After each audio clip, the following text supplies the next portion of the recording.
হরে কৃষ্ণ। সকলের শ্রীচরণ কমলে আমাদের প্রণাম। আমরা শ্রবণ করছি করুণা সিন্ধু গ্রন্থের প্রথম অধ্যায় জীবন পথে, যেখানে আমরা আগের দিন দেখেছি গুরু মহারাজ এবং তার বন্ধু প্রসূন এসে উপস্থিত হয়েছেন বাগদাদে। বাগদাদে কিছুটা সময় অতিবাহিত হওয়ার পর গুরু মহারাজ স্থির করেছিলেন ইউরোপের অভিমুখে যাত্রা শুরু করতে, কিন্তু প্রসূন সেখানে আরও কটা দিন থেকে যেতে চেয়েছিলেন। কিন্তু গুরু মহারাজ ইউরোপের উদ্দেশ্যে যাত্রা করতে বদ্ধপরিকর ছিলেন, তাই গুরু মহারাজ স্থির করলেন একাই পরবর্তী যাত্রা শুরু করতে।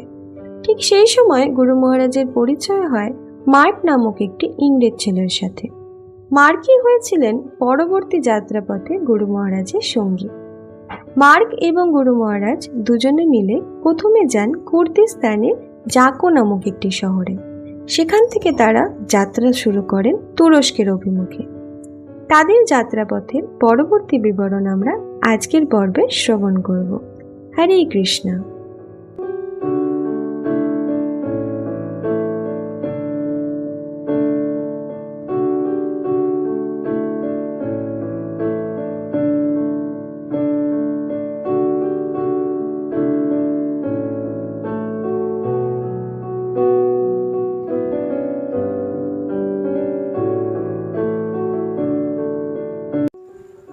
শহরের উপকণ্ঠে পৌঁছে মার্ক শহরের ভিতরে না গিয়ে রাস্তাতেই থাকার প্রস্তাব দিয়েছিল।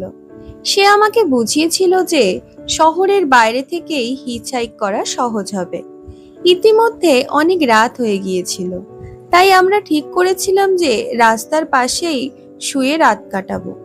উন্মুক্ত মাঠে খোলা আকাশের নিচে আমি এর আগে কখনোই ঘুমাইনি। নক্ষত্রখচিত আকাশের চন্দ্রাতাপের নিচে স্লিপিং ব্যাগে শুয়ে এক অপূর্ব আনন্দ অনুভব করেছিলাম। আমাদের পরিকল্পনা ছিল অঙ্কারার পথে মালাটিয়া শহরে থামব, তাই সেখানে যাওয়ার দুটি সম্ভাব্য পথ আমাদের মানচিত্রে দেখেছিলাম। তার মধ্যে একটির দূরত্ব অন্যটির চেয়ে কম বলে মনে হওয়ার ফলে সেই রাস্তাটি আমরা বেছে নিয়েছিলাম। একটি ট্রাক আমাদের বেশ কিছুটা পথ নিয়ে গিয়েছিল, কিন্তু পরে বুঝতে পেরেছিলাম যে সেই পথটি ছিল একটি পার্বত্য পথ। সেই অপূর্ব সুন্দর এক প্রাকৃতিক পরিবেশের মধ্যে এসে প্রথমে বেশ ভালোই লাগছিল, কিন্তু কিছুক্ষণ পরে বুঝতে পেরেছিলাম যে সেই পথে গাড়ি খুবই কম চলাচল করত। রাস্তার পাশে একটা আখরোট গাছের নিচে আমরা বসেছিলাম। কয়েক ঘন্টা প্রতীক্ষা করার পরও যখন কেউ আমাদের তুলে নেওয়ার জন্য সেখানে থামলো না, তখন আমরা বুঝতে পেরেছিলাম যে হিচহাইক করার সম্বন্ধে সেখানকার লোকেরা কিছুই জানতো না। তুরস্কের অভ্যন্তরে সেই সুন্দর স্থানটি আমাদের বিশেষভাবে মুগ্ধ করেছিল।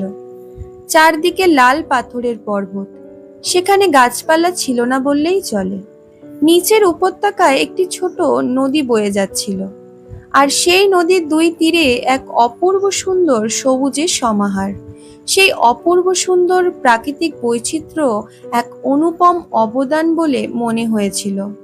সেই নদীর পাশে একটা ছোট গ্রামও চোখে পড়েছিল। আমরা দুজনেই অত্যন্ত ক্ষুধার্ত হয়ে পড়েছিলাম, তাই মার্ককে আমি বলেছিলাম সে গ্রামটিতে গিয়ে কিছু খাবার পাওয়া যায় কিনা দেখতে। সে বলেছিল যে আমাদের মধ্যে একজন রাস্তায় দাঁড়িয়ে গাড়ি থামানোর চেষ্টা করবে, আর অন্যজন সেই গ্রামে গিয়ে আহার্যের সন্ধান করবে। আমি চেয়েছিলাম রাস্তায় থাকতে। গ্রামটির দূরত্ব খুব একটা বেশি ছিল না, কিন্তু কিভাবে যে সেই গ্রামটির মানুষদের সঙ্গে কথা বলবো সে ব্যাপারে আমি সন্দিহান ছিলাম। মার্ক হেসে বলেছিল, তুমিই যাও না কেন? তুমিই যাও, আমি এখানে থাকবো। অবশেষে আমরা ঠিক করেছিলাম টস করে ঠিক করা হবে কে যাবে আর কে থাকবে। টসে আমি হেরে গিয়েছিলাম, তাই আমাকেই যেতে হয়েছিল। পাহাড়ের গা বেয়ে একটা আঁকাবাঁকা পথ ধরে নিচের সেই গ্রামে নেমে এসেছিলাম, কিন্তু সেখানে কোনো দোকান দেখতে না পেয়ে আমি একটা বাড়িতে গিয়ে দরজায় কড়া নেড়েছিলাম। একজন মহিলা দরজা খুলে আমাকে দেখে চিৎকার করে আমার মুখের উপর দরজাটা বন্ধ করে দিয়েছিল। খাবার সংগ্রহের আশা পরিত্যাগ করে আমি আবার পাহাড় বেয়ে উঠে এসেছিলাম এবং মার্ককে বলেছিলাম কি ঘটেছিল। ক্ষুধার জ্বালায় আমাদের জঠরাগ্নি প্রবলভাবে জ্বলছিল। আমরা আলোচনা করছিলাম সেই পার্বত্য পথটি নিয়ে কি ভুলই না করেছিলাম এবং ভাবছিলাম কিভাবে অন্য পথটিতে ফিরে যাওয়া যায়। হঠাৎ আমরা দেখলাম যে কয়েকটা ছেলে পাহাড়ের পথ দিয়ে এগিয়ে আসছে আমাদের দিকে। তারা আমাদের সামনে এসে কাপড়ে ঢাকা দুটো বড় থালা আমাদের সামনে রেখেছিল।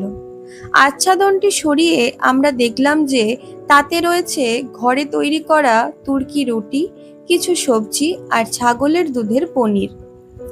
তাদের প্রভূত ধন্যবাদ জানিয়ে আমরা খেতে শুরু করেছিলাম। সেই ছেলেগুলি আমাদের সামনে বসে দেখছিল আর নিজেদের মধ্যে তাদের ভাষায় কথা বলছিল, যা আমরা কিছুই বুঝতে পারিনি। কিছুক্ষণ পর বেশ কয়েকজন মহিলা এসে ছেলেগুলির পিছনে বসে আমাদেরকে দেখতে লাগলো।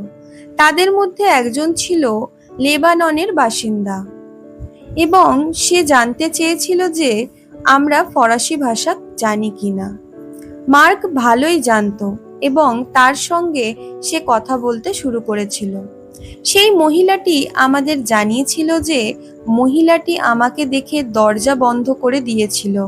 সে পরে লক্ষ্য করেছিল যে আমি পাহাড়ের রাস্তা বেয়ে উপরের বড় রাস্তায় উঠে গিয়েছিলাম। তখন সে অন্য মহিলাদের সে ঘটনাটি জানিয়েছিল। তারা অনুমান করেছিল যে আমরা নিশ্চয়ই খাবারের অন্বেষণ করছিলাম এবং রাস্তার পাশে আমাদের দুজনকে দেখে তারা ছেলেগুলিকে দিয়ে আমাদের জন্য খাবার পাঠিয়েছিল। সেই মহিলাটি বলেছিল যে সেই গ্রামের বাসিন্দারা এর আগে কখনো কোনো বিদেশিকে দেখেনি, তাই একজন ইংরেজ এবং একজন ভারতীয়ের আগমন তাদের কাছে ছিল একটি অত্যন্ত আশ্চর্যের বিষয়। সেই মহিলাদের আতিথেয়তা আমাদের স্বাভাবিকভাবেই মুগ্ধ করেছিল। সারাদিন রাস্তার পাশে সেই আখরোট গাছের নিচে বসে আমরা প্রতীক্ষা করছিলাম, কিন্তু কোনো গাড়ি আমাদের তুলে নেওয়ার জন্য সেখানে থামেনি। অবশেষে সন্ধ্যার সময় এক বয়স্ক মেষপালক তার পশুগুলি নিয়ে ফেরার সময় আমাদেরকে দেখে আকারে ইঙ্গিতে আমাদের কিছু জিজ্ঞাসা করেছিল। তার অভিব্যক্তি দেখে আমরা বুঝতে পেরেছিলাম যে সে আমাদের রাত্রি যাপন করার জন্য তার বাড়িতে আমন্ত্রণ জানাচ্ছে। আমরা তার সেই আমন্ত্রণ সানন্দে গ্রহণ করেছিলাম। সে ছিল একজন দরিদ্র সরল মেষপালক। তা সত্ত্বেও সে তার সাধ্যমতো আমাদের খাবার এবং ঘুমাবার জায়গার ব্যবস্থা করেছিল। সকালে মার্ক আর আমি ঠিক করেছিলাম যে পাহাড় বেয়ে নিচে নেমে আরো জনবহুল কোনো স্থানে যাব, যেখানে গাড়ি পাওয়ার সুযোগ অনেক বেশি হবে। প্রধান সড়কে আসার পর হিচহাইক করা ততটা কঠিন হয়নি।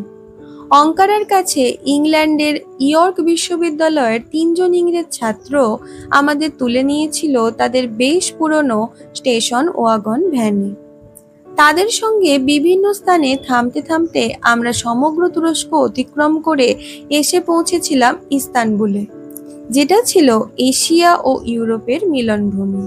হরে কৃষ্ণ। আজ আমরা শ্রবণ করলাম গুরু মহারাজ এবং মার্ক দুজনে এসে উপস্থিত হন ইস্তানবুলে। তাদের পরবর্তী যাত্রা বিবরণ আমরা পরের পর্বে শ্রবণ করব। হরে কৃষ্ণ। জয় শ্রীল প্রভুপাদ।